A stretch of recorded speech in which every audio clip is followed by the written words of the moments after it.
Hello students, हम लोग कर रहे हैं sexual reproduction in flowering plants and in the previous lecture हमने प्री फर्टिलाइजेशन इवेंट्स शुरू किए थे जिसमें हमने गैमीटोजेनेसिस फिनिश कर लिया था। अभी हम लोग स्टार्ट करने जा रहे हैं next topic which is pollination.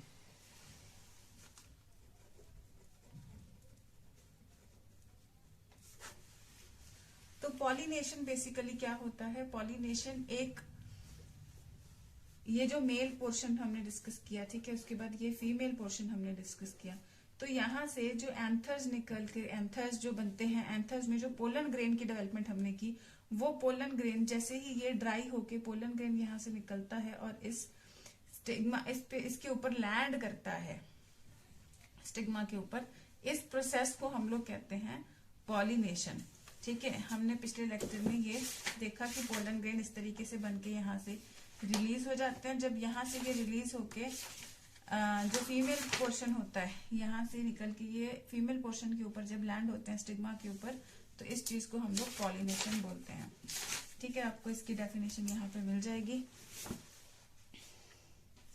Pollination होती है, ये पेज नंबर 27 पे आपको ये मिल जाएगी कि पॉलिनेशन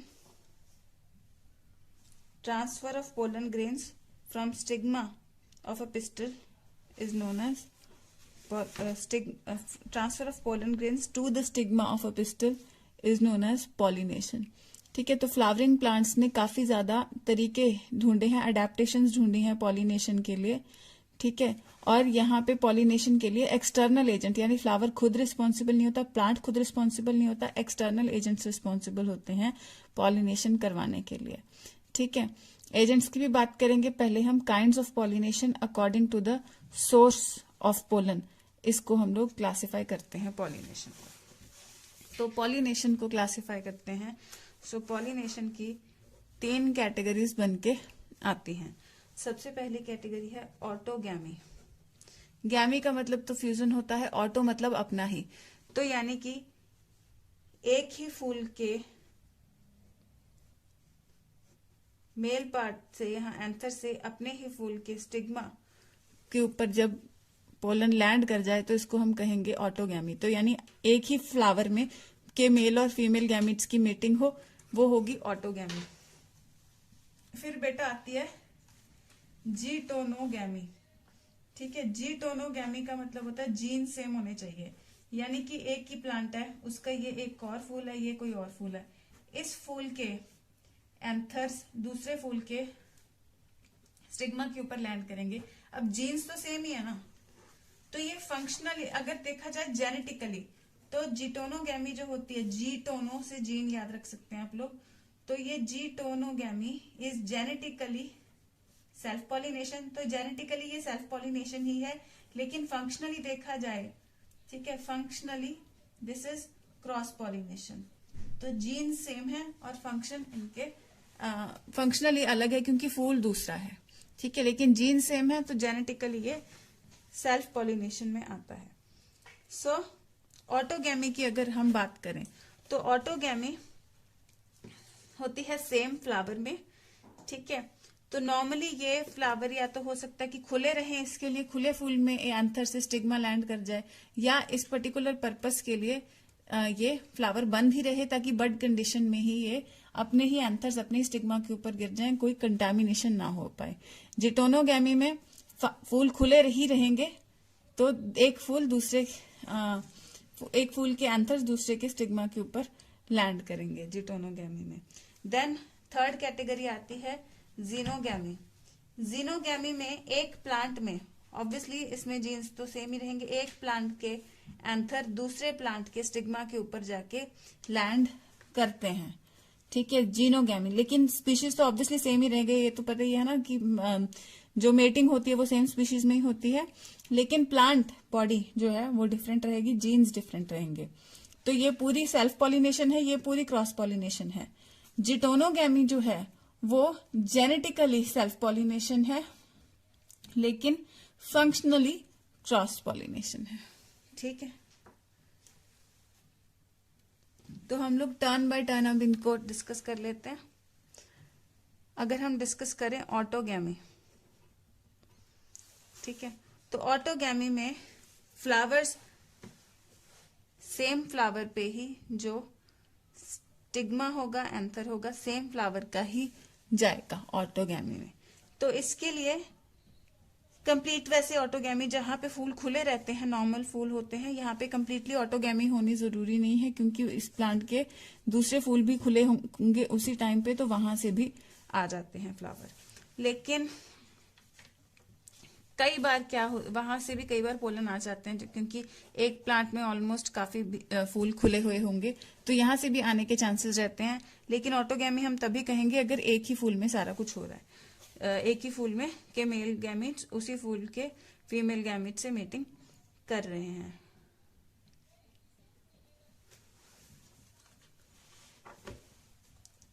अब इनमें कुछ प्लांट्स ऐसे होते हैं ऑटोगैमी में, अगर आप देखो तो कुछ प्लांट्स ऐसे होते हैं जैसे कि ऑक्सैलिस और कॉमेलिना। ऑक्सैलिस और कॉमेलिना ऐसे प्लांट्स हैं जो दो तरह के फ्लावर्स प्रोड्यूस करते हैं, produce two types of flowers. Two types of flowers में कौन कौन से टाइप के फ्लावर ये प्रोड्यूस करते हैं? ये प्रोड्यूस करते हैं कैस्मोगैमस, कैस्मोगैमस फ्लावर्स और क्लिस्टोगैमस फ्लावर्स। कैस्मोगैमस फ्लावर्स वो होते हैं जो खुले होते हैं,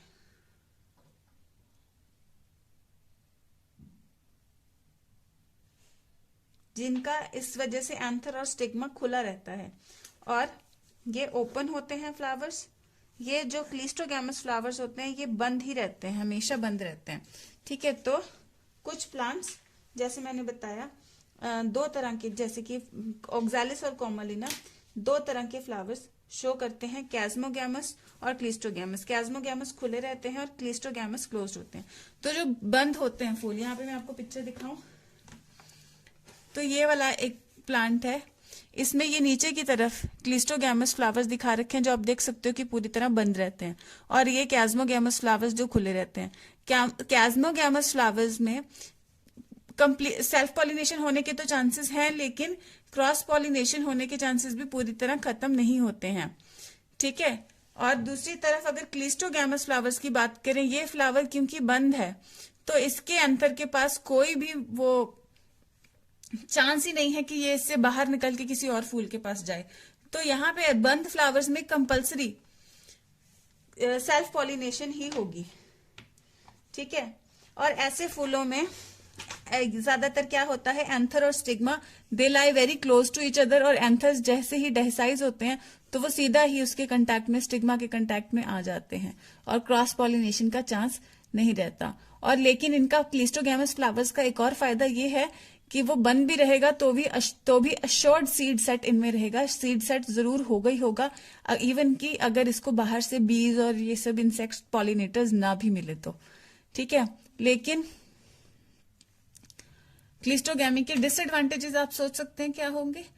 डिसएडवांटेज होती है कि अगर कोई भी एक ऑर्गेनिज्म, बेशक वो प्लांट हो या एनिमल हो, अगर वो अपनी ही स्पीशीज में काफी जनरेशन तक फर्टिलाइजेशन, उसी में रिप्रोडक्शन करता रहे अपनी फैमिली में ही, तो वो एक स्टेज पे जाके उस फैमिली में इनफर्टिलिटी आ जाती है।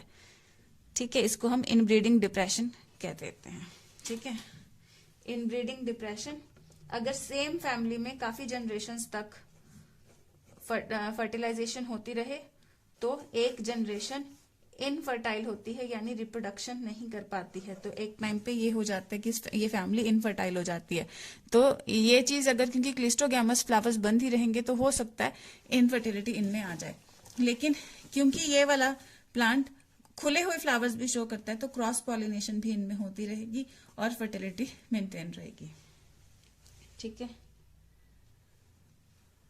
तो यहाँ पे आप देख सकते हैं ये self pollinated, completely self pollinated, यहाँ पे ये बंद से हैं, इनके अंदर ये एंथर स्टिग्मा हो गए, तो कंप्लीटली सेल्फ पॉलिनेटेड फ्लावर्स हैं जो बंद से हैं। ठीक है, और इनको पॉलिनेटर की जरूरत नहीं है कि इसके ऊपर कोई बैठेगा, एंथर लेके जाएगा दूसरी जगह बैठेगा, तो उसकी जरूरत नहीं है।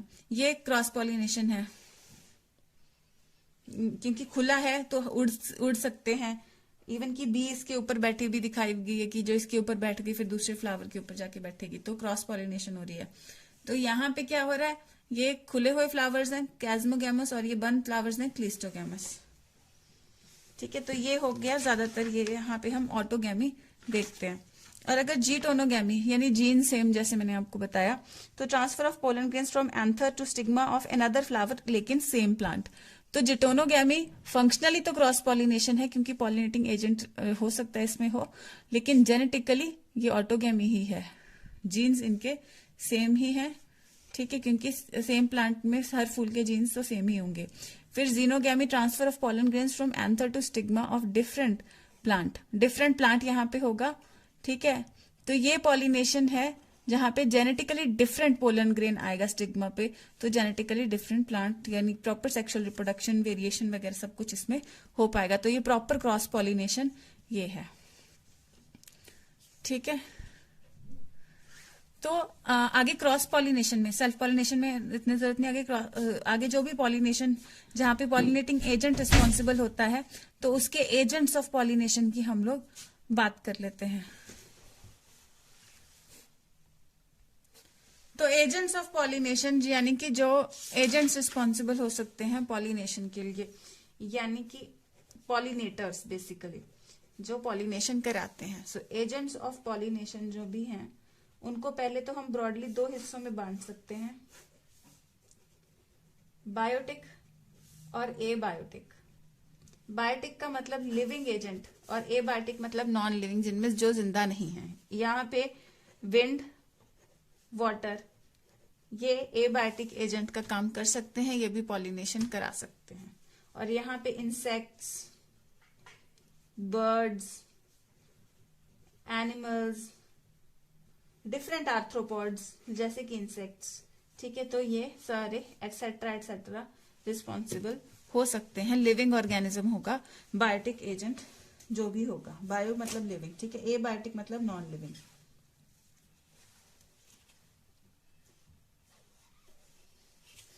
प्लांट्स में देखा जाए तो एबायोटिक एजेंट बहुत कम इस्तेमाल करते हैं।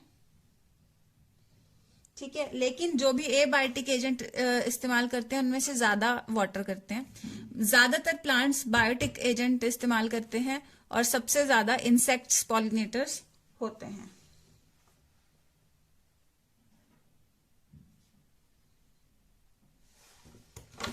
अगर हम एजेंट्स ऑफ पॉलिनेटर्स की बात करें,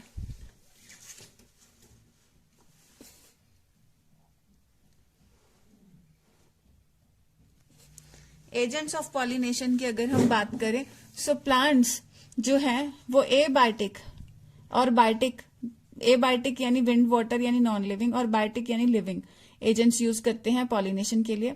ज्यादातर प्लांट्स बायोटिक एजेंट्स ही यूज करते हैं पॉलिनेशन के लिए, यानी लिविंग ऑर्गेनिजम्स को, सिर्फ कुछ ही नॉन लिविंग चीजें यूज करते हैं।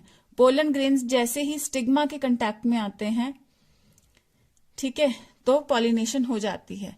लेकिन अगर विंड और वाटर के बहाव से जा रहा है, जैसे हवा से ही पोलन ग्रेन्स उड़ के दूसरे फूल पे गिर जाएंगे, इसका चांस काफी कम रहता है। वैसे ही पानी, एक्वाटिक प्लांट्स में पानी से फ्लो होकर के पोलन ग्रेन्स आ जाएंगे, इसका भी चांस कम रहता है। तो चांस फैक्टर आ जाता है एबायोटिक फैक्टर्स के केस में, तो कि पता ही नहीं सेम फूल पे गिरेंगे या किसी और फूल पे ना गिर जाएं, या वैसे ही हवा की वजह से फ्लो खराब ही ना हो जाए, हवा या पानी की वजह से। तो इसको कंपनसेट करने के लिए क्या होता है कि काफी सारे तो हो सकता है पोलन ग्रेन खराब ही हो जाएंगे, लूज हो जाएंगे, उड़ के कहीं और चले जाएंगे।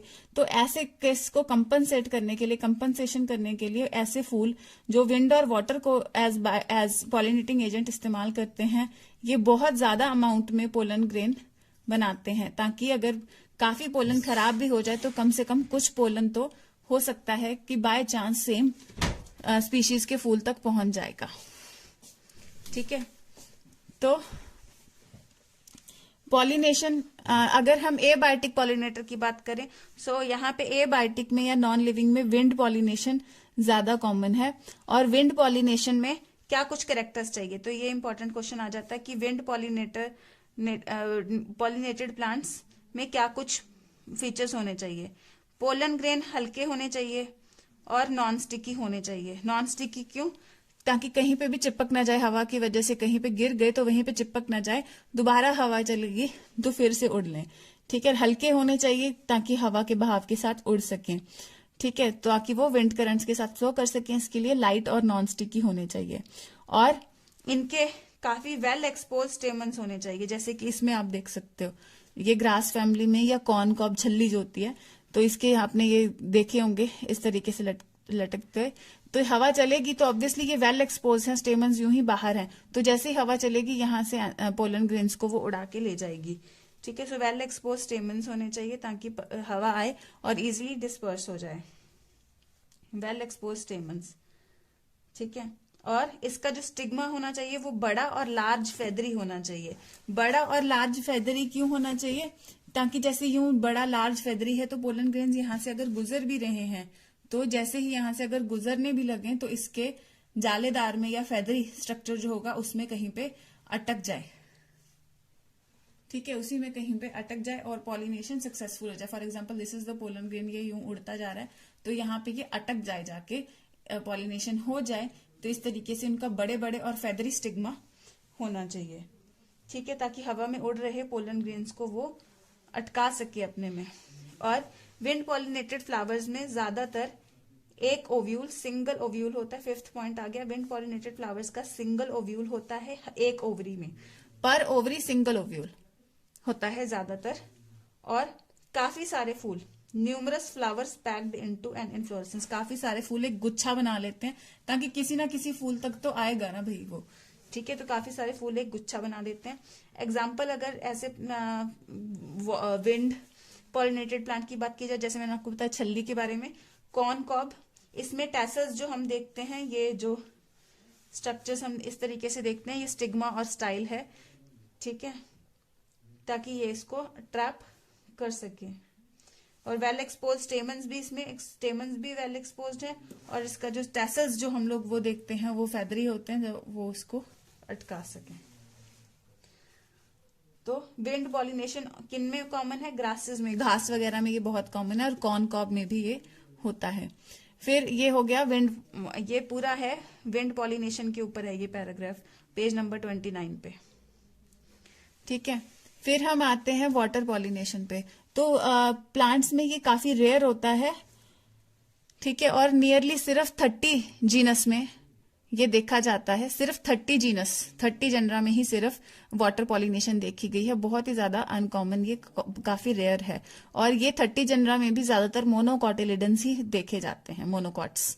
ठीक है, सो एज अगेंस्ट दिस हम देखेंगे कि वाटर, अगर लोअर ग्रुप्स में बात करें तो ये हम क्योंकि ये टॉपिक फ्लावरिंग प्लांट्स में है तो इसमें ये बहुत कम होता है, लेकिन अगर आपको प्लांट किंगडम से याद होगा तो उसमें एल्गे, ब्रायोफाइट्स और टेरिडोफाइट्स, जो कि बाकी तरह के प्लांट्स हैं, हम क्योंकि इस चैप्टर में फ्लावरिंग प्लांट्स की सिर्फ बात कर रहे हैं, एंजियोस्पर्म्स की सिर्फ बात कर रहे हैं। अगर हम बाकी ग्रुप्स की बात करें तो इनमें मेन मोड ही मेल गैमेट्स को ट्रांसपोर्ट करने का पानी था, लेकिन एंजियोस्पर्म्स में सिर्फ 30 genus are dependent on water for pollination.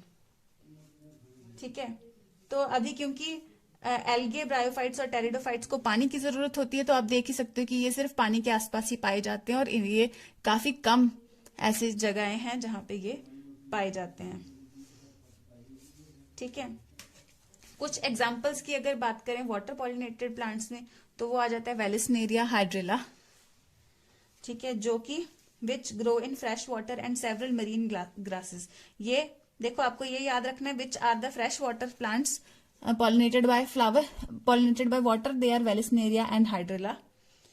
और मरीन ग्रासेस कौन से हैं जो जिनको वाटर पॉलिनेट करता है? जोस्टेरा। तो ये एग्जांपल्स भी आपको याद करनी है। ठीक है, नॉट ऑल एक्वेटिक प्लांट्स, सभी एक्वेटिक प्लांट्स, जितने भी प्लांट्स पानी में रहते हैं, जरूरी नहीं है कि वो वाटर पॉलिनेटेड ही हो। ठीक है, जरूरी नहीं है कि वो वाटर पॉलिनेटेड ही हो। मेजॉरिटी ऑफ एक्वेटिक प्लांट्स में, जैसे वाटर हाइसिंथ जिसे हम इशोरनिया या टेरर ऑफ बंगाल कहते हैं, और दूसरा वाटर लिली, तो ऐसे वाले प्लांट्स होते तो पानी में हैं, लेकिन अगर आपने फूल देखे हो तो फूल ऊपर ही पानी के तैर रहे होते हैं। तो इतने ऊपर होते हैं कि या तो विंड पॉलिनेशन इनमें होती है या इंसेक्ट्स के द्वारा इनमें पॉलिनेशन हो जाती है, यानी कि पानी में ग्रो कर रहे हैं फिर भी ये पानी से पॉलिनेटेड नहीं है। ठीक है, देन इन वेलिस्नेरिया, जो फ्रेश वाटर प्लांट जिसमें वाटर पॉलिनेशन होती है, इसमें हम क्या देखते हैं, female flower reach the surface of the water by long stalk and the male flowers और pollen grains are released on to the surface of water. ठीक है, वेलिस्नेरिया में female flower surface of water तक लंबी डंडी के द्वारा पहुंच जाता है और मेल फ्लावर्स नीचे ही होते हैं। ये इस तरीके से कुछ यहाँ पे स्ट्रक्चर होता है। ठीक है, यहाँ पे जैसे आप देख सकते हैं, ठीक है, वेलिस्नेरिया में कि ये पानी का अगर सरफेस है, ये पानी का सरफेस है, तो फीमेल फ्लावर्स इस तरीके से ऊपर होते हैं पानी के सरफेस से और मेल फ्लावर्स अंदर डूबे हुए होते हैं। जैसे ये पोलन ग्रेन्स छोड़ेंगे तो पोलन ग्रेन्स पानी से तैरते हुए फीमेल फ्लावर वाटर के सरफेस तक पहुंच जाएंगे क्योंकि फ्लोट करेंगे, और वाटर के सरफेस तक पहुंच के यहाँ पे इनको पॉलिनेट कर देंगे।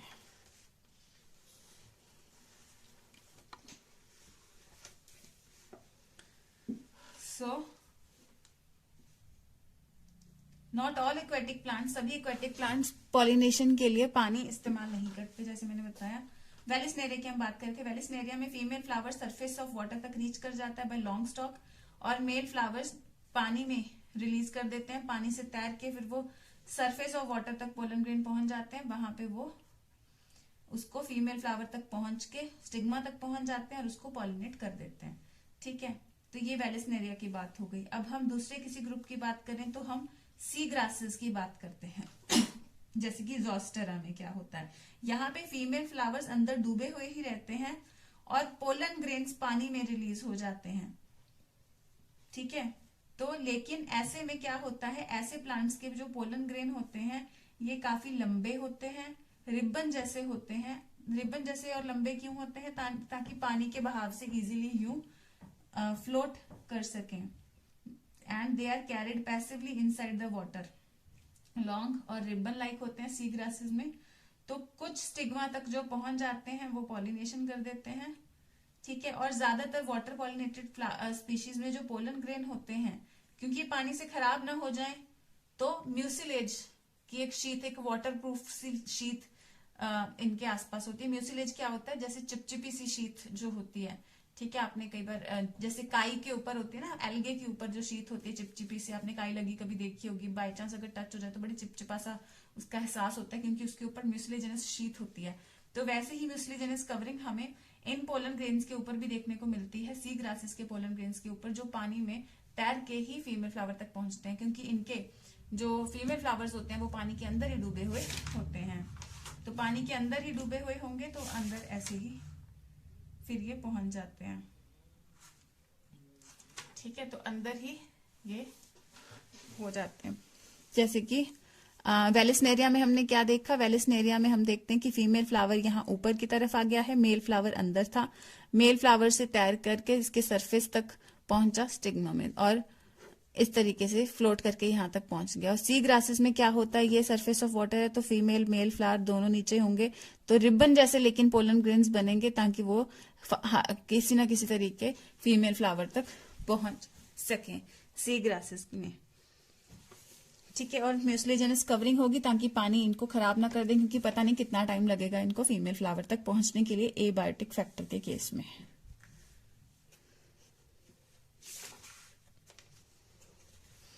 ठीक है, अब ज्यादातर जो यहाँ ये आ गया वाटर पॉलिनेशन, तो ये विंड पॉलिनेशन के ऊपर था पैराग्राफ, पेज नंबर 29 पे फर्स्ट पैराग्राफ, और सेकंड वाला जो पैराग्राफ है इतना बड़ा सारा, ये सारा वाटर पॉलिनेशन, इसकी हेडिंग दे सकते हैं आप। ठीक है, वाटर पॉलिनेशन। पेज नंबर 30 पे अगर हम आएंगे, ये पिक्चर हमने ऑब्जर्व की वेलिस्नेरिया की, तो यहाँ पे हम अभी देखते हैं ज्यादातर फ्लावरिंग प्लांट्स जो होते हैं वो एनिमल्स को इस्तेमाल करते हैं, यानी कि बायोटिक एजेंट्स को इस्तेमाल करते हैं पॉलिनेशन के लिए, जैसे कि bees, butterflies, flies, beetles, wasp, ants, moth, birds और बैट्स, ये पॉलिनेटिंग एजेंट का काम करते हैं। लेकिन इंसेक्ट्स में सबसे ज्यादा, एनिमल्स में सबसे ज्यादा, किंगडम एनिमेलिया के इन मेंबर्स में सबसे ज्यादा इंसेक्ट्स पॉलिनेट करते हैं प्लांट्स को। इवन कि कुछ कई बार बड़े एनिमल्स जैसे कि लीमर्स लीमर्स, लंगूर kind of rodents, reptiles, gecko lizard जैसे रेप्टाइल्स, ठीक है, और गार्डन लिजर्ड, ये सारे भी पॉलिनेशन करते हुए देखे गए हैं, ठीक है। अब हर फ्लावर ज्यादातर स्पेसिफिक होता है कि this flower can be pollinated by bee, this flower can be pollinated by wasp, तो हर किसी का स्पेसिफिक पॉलिनेटर होता है। और ज्यादातर देखा गया है कि एनिमल प्लांट स्पेसिफिकली अडेप्टेड होते हैं उस पर्टिकुलर पॉलिनेटर एनिमल के लिए, वो किसी ना किसी तरीके अडेप्टेड होते हैं, ठीक है। जैसे जिन बच्चों ने मेरी इकोलॉजी का देखा हुआ तो वहां पे हमने देखा कि जो सूडो पॉलिनेशन होती है तो उसके लिए सूडो कॉपुलेशन भी एक फूल ने अपनी शेप इंसेक्ट के या इंसेक्ट के फीमेल जैसी बना रखी है, ताकि मेल इंसेक्ट उसको फीमेल समझ के उसके साथ कॉपुलेशन करने के लिए आता है और बदले में उसकी पॉलिनेशन हो जाती है। और दूसरे तरीके से अडेप्टेड कैसे हो सकता है, कुछ फूल पॉलिनेटर को अंडा देने की जगह देते हैं, तो इस तरीके से हर फ्लावर अडेप्टेड ज्यादातर देखा गया है अपने अपने पॉलिनेटर के लिए, ठीक है।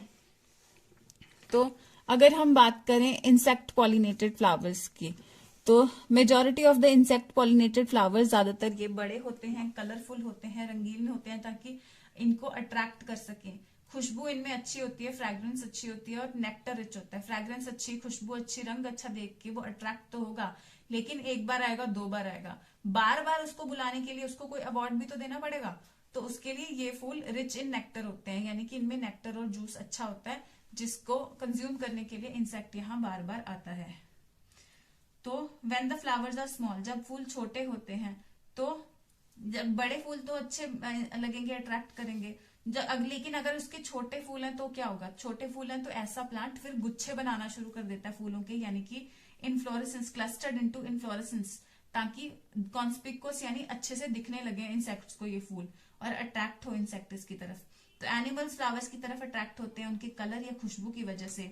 तो फ्लावर्स जो फ्लाइज और बीटल्स गंदी जगह पे बैठते हैं, हमें पता है, और गंदी ही बदबू इनको पसंद होती है। तो जो flowers which are pollinated by flies और बीटल्स, तो ये बड़ी गंदी स्मेल, फाउल ऑर्डर्स देते हैं, ताकि इन एनिमल्स को अट्रैक्ट कर सके, बिकॉज इनको वो गंदी बदबू जो होती है वो इनको अच्छी लगती है, ठीक है। तो टू सस्टेन एनिमल विजिट्स, लेकिन ये सिर्फ कलर और खुशबू से तो एक दो बार अट्रैक्ट किया जा सकता है, कोई बंदा बार बार तो नहीं ना। अब आप एक बार हिल स्टेशन जाए, एक पर्टिकुलर फॉर एग्जांपल शिमला घूमने चले गए, एक बार चले जाओगे, दो बार चले जाओगे, मैक्स 3 बार चले जाओ, फिर आपको यार देख तो रखा सारा है ना, बार बार जाके क्या करना है। तो वैसे ही ये इंसेक्ट्स भी फिर बार बार वो खुशबू और सुंदरता देखने उस फूल की क्यों जाएंगे।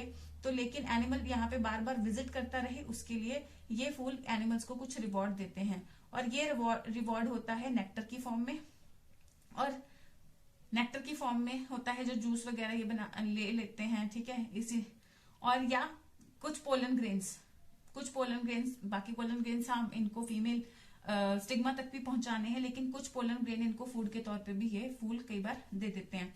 सो ये इंसेक्ट्स वो रिवॉर्ड यानी कि नेक्टर या पोलन लेने के लिए इनके पास बार बार आते हैं, जिस चक्कर में ये उसके कांटेक्ट में आ जाते हैं। जैसे एक फूल के ऊपर बैठा तो इसकी पीठ पे पोलन ग्रेन लग गए, और फिर दूसरे फूल पे ऊपर जाके बैठेगा, वही पोलन वहां पे उसके स्टिग्मा के ऊपर झड़ जाते हैं, और इस तरीके से पॉलिनेशन हो जाती है। तो यही चीज how it brings about pollination, ये चीज यहाँ पे समझाई हुई है कि एक फूल जब एक इंसेक्ट जब इस फूल पे बैठा तो उसके साथ स्टिग्मा उसके साथ पोलन टच हो गए, उसकी पीठ पे लग गए, फिर वो दूसरे फूल के ऊपर जाके बैठा तो उसके स्टिग्मा के साथ वही पोलन टच हो गए, तो इस फूल से इस फूल तक पॉलिनेशन हो गई, ठीक है। तो ये चीज है यहाँ पे जो समझा रखी है। और इस नेक्टर और इसके अलावा फूल क्या कुछ दे सकते हैं, कुछ स्पीशीज फ्लोरल रिवॉर्ड्स क्या देते हैं, ये अंडा देने की जगह दे देते हैं इंसेक्ट्स को, ठीक है। और इसकी एक एग्जांपल है द टॉलेस्ट फ्लावर, आपको क्वेश्चन आ सकता है which is the tallest flower, ये भी आ सकता है। ये अमॉर्फोफेलस टॉलेस्ट फ्लावर है, जिसकी 6 फीट हाइट है फ्लावर की खुद की, ठीक है। तो ये फ्लावर का जो पॉलिनेटर है वो इसमें अंडे देने के लिए एक्चुअली आता है, बदले में इसकी पॉलिनेशन हो जाती है। तो सिमिलर रिलेशनशिप एक देखा गया है एक मॉथ और एक प्लांट युक्का का, जहां पे स्पीशीज मॉथ और युक्का एक दूसरे के बिना अपना लाइफ साइकिल पूरा नहीं कर सकते, क्योंकि ये उसको अंडा देने की जगह दे देता है और उसके लार्वा के लिए फूड भी तैयार कर देता है, बदले में मॉथ इसका पॉलिनेशन करता है, तो इसकी पॉलिनेशन नहीं होगी, इसका लाइफ साइकिल नहीं पूरा होगा, उसको अंडे देने की जगह नहीं मिलेगी, उसका लाइफ साइकिल नहीं पूरा होगा। तो दोनों का लाइफ साइकिल एक दूसरे के बिना पूरा नहीं होता है। ठीक है, म्यूचुअल रिलेशनशिप में ये हम पढ़ते हैं इकोलॉजी में। ठीक है, तो यहाँ पे डिफरेंट पॉलिनेटर्स इन्वॉल्व हो सकते हैं।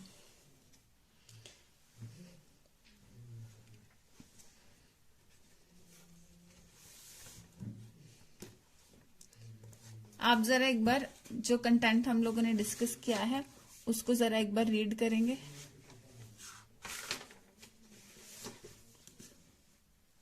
In just a couple of minutes, just read it.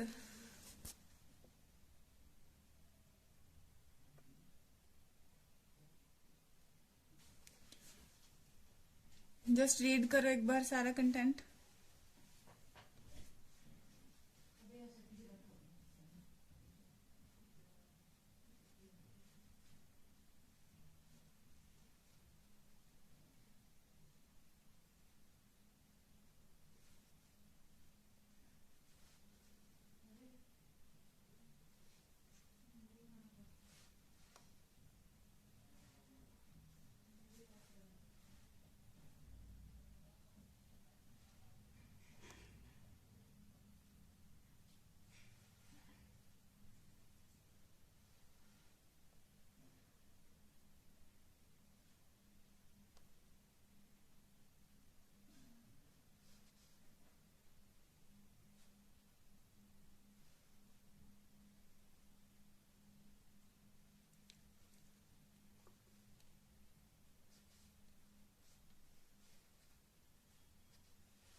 Okay, so I hope आपने रीड किया है, नहीं किया तो पॉज करके कर लो भाई।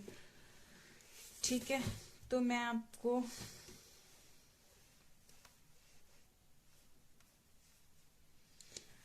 एजेंट्स ऑफ पॉलिनेशन का थोड़ा सा और कोई टाइप इसमें बताना चाह रही हूँ।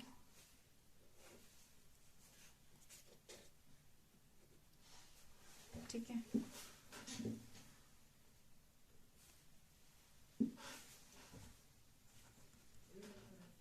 एक अलग टाइप से भी इसको क्लासिफाई कर लेते हैं हम लोग। तो मैंने आपको बायोटिक, ए बायोटिक वैसे सारा बता दिया। तो जो ए बायोटिक होता है और बायोटिक है ना, हमने दो तरह से किया इसको। ए बायोटिक यानी नॉन लिविंग। सो ए बायोटिक को हम लोग ऐसे भी क्लासिफाई कर सकते हैं, विंड और वाटर है ना, तो विंड वाले को हम लोग एनेमोफिली बोलते हैं। ठीक है, anemophily is the pollination caused by wind. And second type is hydrophily. Hydrophily is the pollination by water. ये चीज बुक में या कहीं नहीं है, तो आपको ये नोट करना है जरूरी। ठीक है, देन बायोटिक यानी लिविंग ऑर्गेनिजम्स जिसको पॉलिनेट करते हैं। तो बायोटिक बहुत तरह की आ जाती है, लेकिन हम लोग 4-5 ही डिस्कस करेंगे इसमें। एक आती है entomophily. Entomophily is the most common which is by insects. तो आपको आ जाता है most common pollination is entomophily. Abiotic में मोस्ट कॉमन इज एनेमोफिली। ठीक है, बायोटिक में most common is this, overall most common is entomophily यानी बाय इंसेक्ट्स। फिर अगर बर्ड्स करती हैं तो उसे हम लोग कहते हैं ऑर्निथोफिली।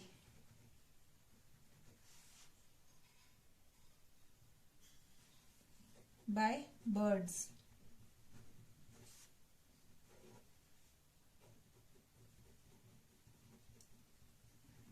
चिरोप्टेरोफिली। चिरोप्टेरोफिली जो होती है वो बैट्स करती हैं।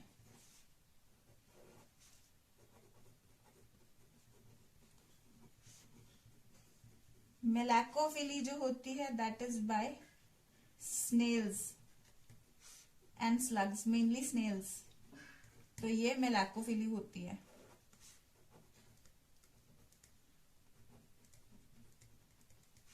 फिर मिरमैकोफिली जो होती है ये बाय आंट्स, यानी चींटियां जिसको करती हैं, ये मिरमैकोफिली होती है। तो आपको ये कुछ टर्मिनोलॉजी है जो आपको लर्न करनी है।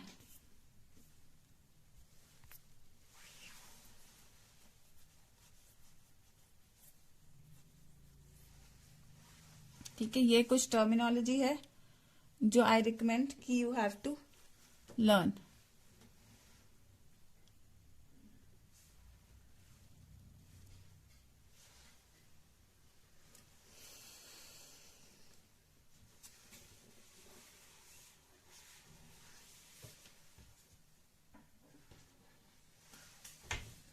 नोट करो इसको।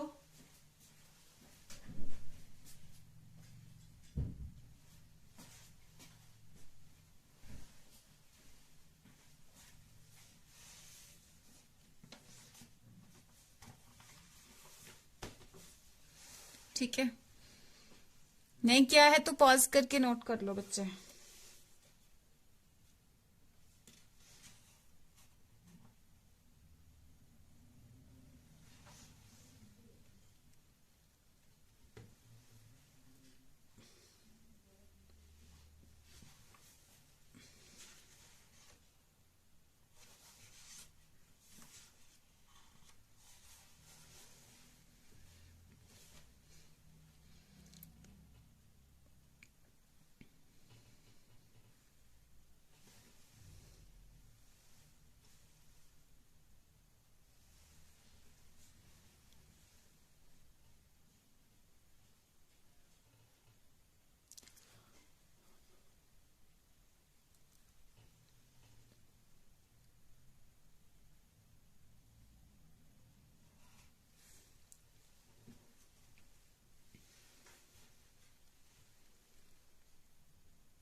ओके, सो आई होप आपने नोट कर लिया है।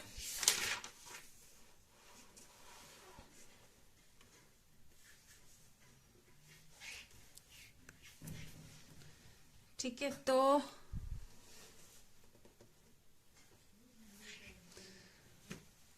अभी हम नेक्स्ट टॉपिक कर रहे हैं। नेक्स्ट टॉपिक आउटब्रीडिंग डिवाइसेस है, लेकिन उससे पहले मैं आपको फिर से इनब्रीडिंग डिप्रेशन का थोड़ा बताना चाह रही हूँ। इनब्रीडिंग डिप्रेशन, अगर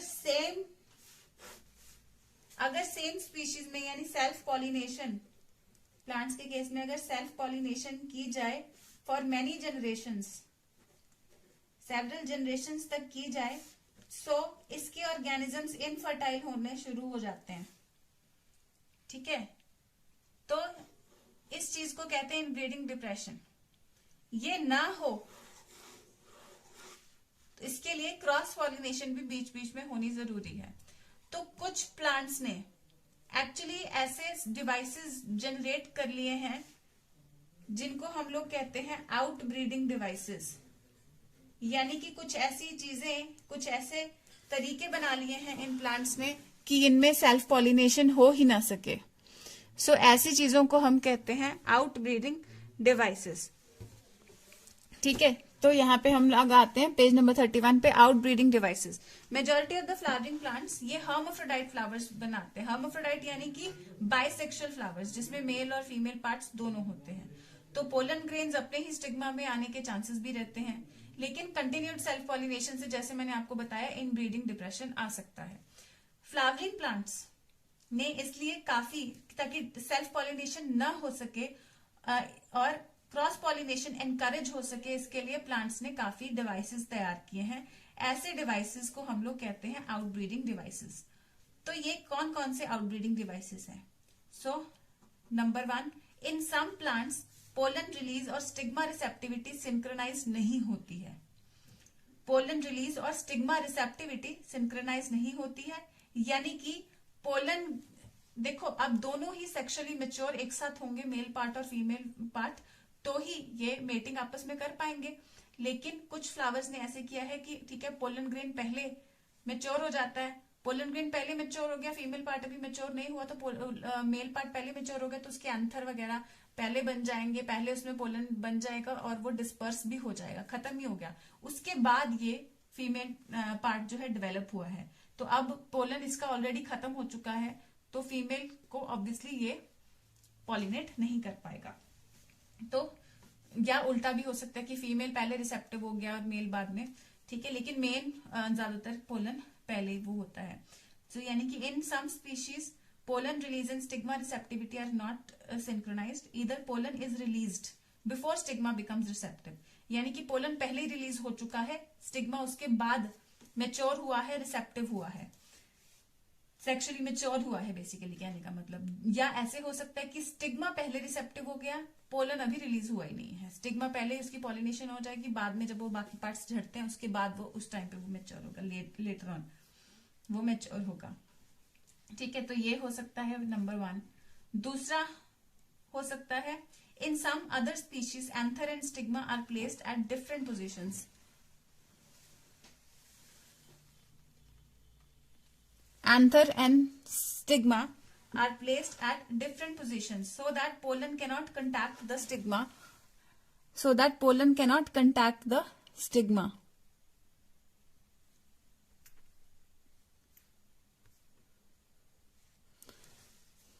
ठीक है। So in some other species anther और स्टिग्मा जो होते हैं ये डिफरेंट पोजीशंस पे होते हैं ताकि पोलन और स्टिग्मा आपस में कंटैक्ट में आ ही ना पाए। तो ऐसे दोनों केसेस में ये नहीं हो पाता, पोलन और स्टिग्मा आपस में कंटैक्ट में ना हो पाए। यानी कि कैसे हो सकता है ये चीज कुछ ऐसे हो सकती है कि जैसे अब देखो, अगर स्टिग्मा यहाँ पे है और एंथर यहाँ पे, तो इससे क्या होगा, जैसे ही पोलन ग्रेन गिरेंगे तो वो स्टिग्मा के ऊपर ही गिरेंगे, तो सेल्फ पॉलिनेशन को ये प्रमोट करने के लिए होगा। लेकिन आउट ब्रीडिंग डिवाइस में ऐसा नहीं होगा। आउट ब्रीडिंग डिवाइस में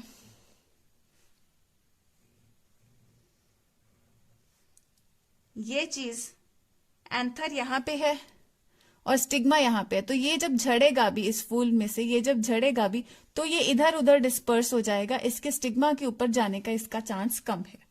लेकिन इस पर्टिकुलर केस में क्या होगा, अगर ये सेम फ्लावर, सेम प्लांट की अगर हम यहाँ पे बात करें, तो ये सेम प्लांट के यहाँ का एंथर दूसरे फूल पे तो जा ही सकता है ना, तो इससे क्या होगा, ऑटोगैमी तो प्रिवेंट हो जाएगी लेकिन जी टोनोगैमी प्रिवेंट होने के चांसेस नहीं है। ये पोजीशन चेंजेस में क्या देखा था, ये हमने एंथर और स्टिग्मा की पोजीशन ऐसी है कि सेम फ्लावर में पॉलिनेशन नहीं हो सकती, यानी कि स्टिग्मा ऊपर है, एंथर नीचे। अगर वो झड़ेगा तो आसपास या नीचे की तरफ ही जाएगा, ऊपर की तरफ तो नहीं जाएगा। तो लेकिन ये दूसरे फूल को तो पॉलिनेट कर सकता है। So autogamy can be prevented, autogamy मतलब सेम फूल वाली कैन बी प्रिवेंटेड, लेकिन जी टोनोगैमी यानी कि सेम प्लांट में होने वाली जो है वो प्रिवेंट इससे नहीं हो सकती है। हमने किया था ना ऑटोगैमी, जीटोनोगैमी, जीनोगैमी। ऑटोगैमी प्रिवेंट हो सकती है, जीटोनोगैमी जो कि सेम प्लांट में होती है लेकिन दूसरे फूल पे होती है, तो ये प्रिवेंट नहीं हो सकती पोजीशन से। सिर्फ ऑटोगैमी जो कि सेम फ्लावर में होती है ये प्रिवेंट हो सकती है, ठीक है। सो ये देख लिया हमने कि रिसेप्टिव अलग अलग टाइम पे हो, ये देख लिया कि इनकी पोजीशन ऐसी हो कि वो फर्टाइल नहीं हो सकता, ठीक है। तो ये दोनों डिवाइसेस से क्या है, ऑटोगैमी प्रिवेंट हो सकती है। सो थर्ड डिवाइस क्या है, इनब्रीडिंग प्रिवेंट करने के लिए सेल्फ इनकम्पैटिबिलिटी। सेल्फ इनकम्पैटिबिलिटी का क्या मतलब है, कंपैटिबल क्या होता है। अब एक फूल का एंथर जब स्टिग्मा के ऊपर गिरता है, ठीक है, तो उसका हमने यहाँ पे क्या देखा था, फिलीफॉर्म अपरेटस। तो इसका फिलीफॉर्म अपरेटस कुछ केमिकल्स रिलीज करता है और ये पोलन कुछ केमिकल्स रिलीज करता है। तो ये केमिकल्स जब आपस में इंटरेक्ट करते हैं तो उससे इस प्लांट को पता चल जाता है कि क्या ये पोलन मेरे कंपैटिबल है या नहीं है। ये कंपैटिबिलिटी क्या हो गई, अब जब दो लोगों को शादी करनी है तो वो आपस में बातचीत करके देखेंगे कि क्या हमारा नेचर मिलता है कि नहीं मिलता है, ठीक है, सब कुछ सही है कि नहीं सही, फिर ही वो करेंगे, है ना। अब प्लांट्स फिर ही वो शादी करेंगे, तो ये प्लांट्स तो बातें नहीं कर सकते आपस में, तो प्लांट्स क्या करते हैं, प्लांट्स केमिकल्स रिलीज करते हैं। प्लांट्स ने बेसिकली क्या चेक करना होता है, नेचर तो नहीं चेक करना होता है, तो प्लांट्स ने तो सिर्फ कंपैटिबिलिटी चेक करना, जेनेटिक कंपैटिबिलिटी मेनली इन्होंने चेक करना होता है कि क्या ये सनफ्लावर के ऊपर मैंगो वाला तो नहीं गिर गया, मैंगो वाले के ऊपर सनफ्लावर वाला पोलन तो नहीं गिर गया, सेम स्पीशीज यानी चेक करना होता है। या कुछ केसेस में जैसे आउटब्रीडिंग डिवाइस जनरेट किया गया है कि वो केमिकली वो ऐसा है कि वो अपने ही सेम प्लांट के पोलन को वो एक्सेप्ट नहीं करेगा टू प्रिवेंट इनब्रीडिंग डिप्रेशन। तो ये चीज होती है, ठीक है। सो यहां पे इसमें ये फिलीफॉर्म अपरेटस है, फिलीफॉर्म अपरेटस कुछ केमिकल्स रिलीज करेगा, इधर से पोलन कुछ केमिकल्स रिलीज करेगा। ये केमिकल्स का जब आपस में इंट्रैक्शन हो जाएगा, अगर तो ये पास हो जाता है, then this pollen grain will be allowed to make a pollen tube over here. अगर नहीं है तो ये यहाँ पे अलाउ नहीं होगा। जैसे कि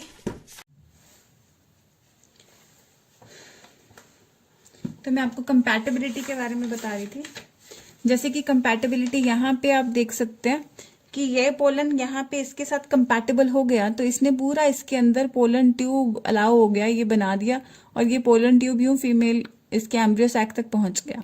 लेकिन ये पोलन गिरा, ठीक है, तो इसको अलाउ नहीं हुआ बिकॉज ये कंपैटिबल नहीं था। तो यहाँ पे पोलन इंट्रैक्शन पहले हो जाता है कुछ केमिकल्स की मदद से, और उसके बाद उसके अकॉर्डिंग ये अलाउ होता है, ठीक है। तो आउटब्रीडिंग डिवाइसेस में रिसेप्टिविटी यानी मैचुरेशन सिंक्रोनाइज नहीं होती है, या उसके बाद इनकी पोजीशन अलग अलग होती है। थर्ड, सेल्फ इनकम्पैटिबिलिटी यानी अलाउ नहीं किया जाता उसको पोलन ट्यूब बनाने के लिए।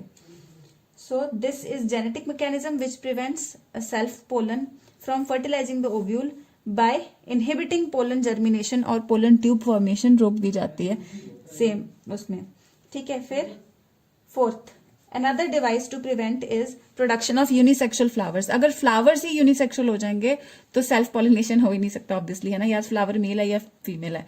कुछ केसेस में तो कई बार प्लांट्स ही हमें मेल या फीमेल देखने को मिले हैं। सो if both male and female flowers, तो अगर यूनिसेक्सुअल फ्लावर है, देखो ये डिवाइस जो है, अगर फ्लावर यूनिसेक्सुअल है तो भी ऑटोगैमी प्रिवेंट हो सकती है। लेकिन अगर प्लांट यूनिसेक्सुअल नहीं है, ठीक है, if both male and female flowers are present on the same plant, फिर से ऑटोगैमी प्रिवेंट हो सकती है, लेकिन जिटोनोगैमी प्रिवेंट नहीं हो सकती। So if both male and female flowers are present on same plant, जैसे कि कैस्टर और मेज में देखा जाए तो यूनिसेक्सुअल फ्लावर्स तो होते हैं, लेकिन प्लांट मोनोएशियस होता है, यानी इसमें मेल और फीमेल फ्लावर्स दोनों देखे जाते हैं, तो इसमें ऑटोगैमी तो प्रिवेंट हो सकती है, जिटोनोगैमी प्रिवेंट नहीं हो सकती। और दूसरे केसेस में अगर ये देखा जाए कि कुछ प्लांट स्पीशीज में, जैसे कि पपाया में, ये या तो पूरा का पूरा प्लांट ही मेल और फीमेल होते हैं, ठीक है, यानी कि male plant possesses only male flowers और female possesses only female flowers, तो ऐसे केसेस में ऐसे डायसी डेवलप हो जाती है, यानी डायेशियस प्लांट्स होते हैं, तो ऐसे केसेस में ऑटोगैमी और जिटोनोगैमी दोनों ही प्रिवेंट हो जाते हैं। ये हो गए outbreeding devices. I will recommend कि यहाँ पे पॉज करके आप आउटब्रीडिंग डिवाइसेस रीड करो, ठीक है। पहले भी आपको पॉज करके रीड करने के लिए बोला था, तो जिन बच्चों को ऑटोगैमी, जिटोनोगैमी, जीनोगैमी समझ आ गया उनको ये भी फिर समझ आ जाएगा, क्योंकि इसमें हम वो टर्म्स यूज कर रहे हैं। तो फिर से कहूंगी कि पॉज करके और आउटब्रीडिंग डिवाइसेस रीड करो, तो फिर पोलन पिस्टल इंट्रैक्शन हम लोग करते हैं, ठीक है। पॉज करो एंड रीड करो। Okay, I hope you have paused and read. So मैं पोलन पिस्टल इंट्रैक्शन करा रही हूँ। Pollination does not guarantee the transfer of right type of pollen, यानी कि compatible pollen of same species as the stigma, ऐसा नहीं होता है। Often pollen of wrong type, ठीक है। देखो पोलन पिस्टल इंट्रैक्शन क्या होता है, पोलन, जैसे मैंने आपको पीछे थोड़ा सा बता ही दिया कि पॉलिनेशन हमेशा जरूरी नहीं है कि सही पोलन ही गिरे स्टिग्मा पे। कई बार गलत टाइप का भी आ जाता है, फॉर एग्जाम्पल किसी और स्पीशीज से आ गया, या इनकम्पैटिबल, जैसे इनकम्पैटिबल फ्लावर्स होते हैं पोलन पिस्टल इंट्रैक्शन, तो या इनकम्पैटिबल पोलन आ गया, लैंड कर गया। तो ऐसे केसेस में फिर पिस्टल को इंट्रैक्ट करना पड़ेगा पोलन के साथ कि क्या ये सही टाइप का है या नहीं है। फिर से वही बातचीत वाली बात जो मैंने आपको समझाई थी वो आ जाती है, कंपैटिबल है या नहीं कंपैटिबल। अगर कंपैटिबल है तो ही वो एक्सेप्ट करेगा, कंपैटिबल को वो एक्सेप्ट नहीं करेगा। So if it is of the right type, pollen फिर उसको एक्सेप्ट करता है। और पोस्ट पॉलिनेशन इवेंट्स आ जाते हैं, पोस्ट पॉलिनेशन इवेंट्स जिससे फर्टिलाइजेशन हो जाती है। If the pollen is of the wrong type, अगर पोलन गलत टाइप का है तो पिस्टल फिर पोलन को रिजेक्ट कर देता है, यानी कि पोलन जर्मिनेशन नहीं होने देता है। ठीक है, यानी कि पोलन ट्यूब फॉर्मेशन नहीं होने देता है। तो ability of pistil to recognise, ये मैंने बताई दिया आपको कि कैसे होता है। So ability of pistil to recognise the pollen, पहले वो रिकॉग्नाइज कर लेते हैं केमिकल इंट्रैक्शन से, और फिर वो देखता है कि इसको एक्सेप्ट करना है या रिजेक्ट करना है। ठीक है, एंड ये किसका रिजल्ट होता है, इसमें कंटिन्यूस डायलॉग होता है पोलन ग्रेन और पिस्टल के बीच में, यानी कि इनके बीच में बातचीत होती है। और जैसे मैंने बताया ये बोल नहीं सकते, तो इनके बीच में जो बातचीत या डायलॉग जो होती है ये केमिकल दोनों रिलीज करते हैं, इसके द्वारा ये होती है। ठीक है, अभी रिसेंट ईयर्स में इनके कुछ केमिकल कंपोनेंट्स साइंटिस्ट को मिले भी हैं। ठीक है, it is only in the recent years that botanist have been able to identify some of the pollen and pistil components, या वो chemicals and interactions leading to the recognition. तो ये इंटरेक्शंस को भी कुछ बॉटनिस्ट नोट कर पाए हैं, जिसके बाद एक्सेप्ट या रिजेक्ट होता है पोलन। ठीक है, सो एज मेंशन्ड अर्लियर, जैसे मैंने आगे बताया, कि जब कंपैटिबल पॉलिनेशन हो जाती है तो उसके बाद पोलन जर्मिनेट हो जाता है, पोलन ट्यूब ग्रो करती है। पोलन ट्यूब कहां से ग्रो करेगी, तो जर्म पोर। जर्म पोर क्या था, पोलन ग्रेन के स्ट्रक्चर में जहां पे एक्साइन या स्पोरोपोलिन प्रेजेंट नहीं होता। पोलन जर्म पोर से वो पोलन ट्यूब आएगी और उसमें ये मेल गैमीट्स, 2 मेल गैमीट्स जैसे मैंने बताया था वो फॉल कर जाएंगे। ठीक है, तो इस तरीके से ये पोलन ट्यूब आएगी, इसमें दोनों मेल गैमीट्स आ जाएंगे और फीमेल गैमीट तक यहाँ पे पहुंच जाएंगे। ठीक है, तो जैसे मैंने बताया था कि कुछ प्लांट्स में 2 सेल कंडीशन पे ये आ जाता है, कुछ में 3 सेल कंडीशन में। जिनमें 2 सेल कंडीशन में आया था उनमें पोलन ट्यूब के अंदर ही वो 1-2 में डिवाइड हो जाता है। तो वो चीज मैंने आपको पहले बता दी, वो यहाँ पे बस बताई हुई है। You would recall that in some plants pollen grains are shedded 2 cell condition, vegetative and generative cell. In such plants generative cell divides and form 2 gametes, यानी जिनमें 2 सेल स्टेज पे हुआ था जनरेटिव सेल, वहां पे जनरेटिव सेल अब 2 male gametes बना देगा। बाकियों में तो 40% में 2 मेल गैमेट्स पहले ही होते हैं। ये पोलन ग्रेन जब पढ़ा था उस टाइम मैंने आपको प्रीवियस लेक्चर में ये चीज बताई थी। पोलन ट्यूब जैसे ही ओवरी तक पहुंच जाती है इस तरीके से, pollen tube after reaching the ovary enters the ovule through micropyle. इसका माइक्रोपाइल जहां पे इंटेगुमेंट नहीं है, ये भी मैंने प्रीवियस लेक्चर में आपको बताया था। माइक्रोपाइल जहां पे इंटेगुमेंट नहीं है तो पोलन ट्यूब यहां से ग्रो करेगी।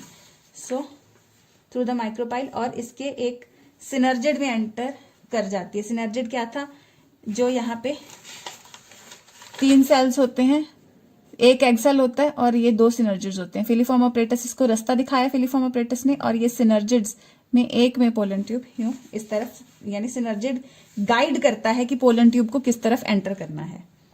ठीक है, तो फिलीफॉर्म ऑपरेटस ने केमिकल्स रिलीज करके इंट्रैक्शन करवाया, यानी उसको गाइड किया कि इस तरफ पोलन ट्यूब ग्रो कराना है।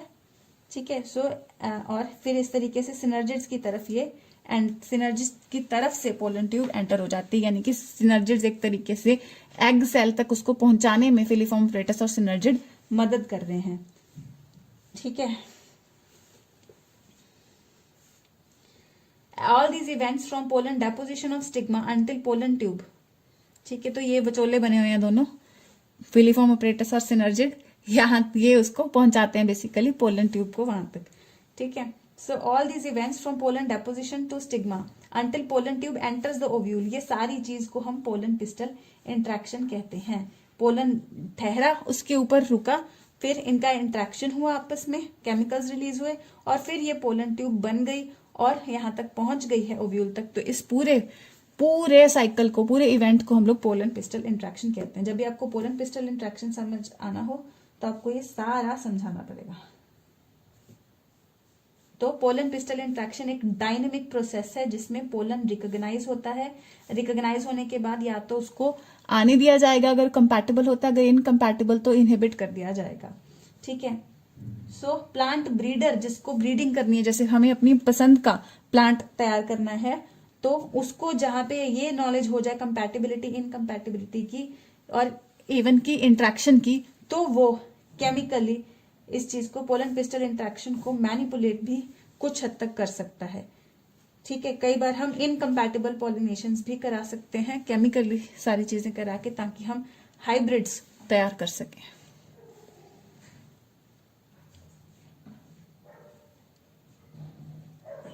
ठीक है। तो ये हो गई पोलन पिस्टल इंट्रैक्शन। तो मैं नेक्स्ट टॉपिक आपका आएगा आर्टिफिशियल हाइब्रिडाइजेशन। ठीक है। ये आप एक बार रीड कर लेना। ज्यादातर जिन बच्चों ने वो स्ट्रैटेजीज और वो चैप्टर सुन रखे हैं उनको ये सारा आता होगा। ठीक है। तो एक बार आप रीड कर लेना, लेकिन मैं ये नेक्स्ट लेक्चर में आप लोगों को करवाऊंगी। ठीक है। तो आज के लेक्चर के लिए इतना ही। मैं फिर से कहूंगी कि ये लेक्चर भी आप बार बार सुने और फिर इसको रीड करें। रीडिंग इन चैप्टर्स में बहुत इंपॉर्टेंट है। ये चैप्टर्स इजी होते हैं लेकिन वॉलेटाइल होते हैं, तो रीडिंग से नहीं काम चल रहा तो लेक्चर बार बार सुने और अच्छे से इन चैप्टर्स को तैयार करें। That's all with this lecture. All the best.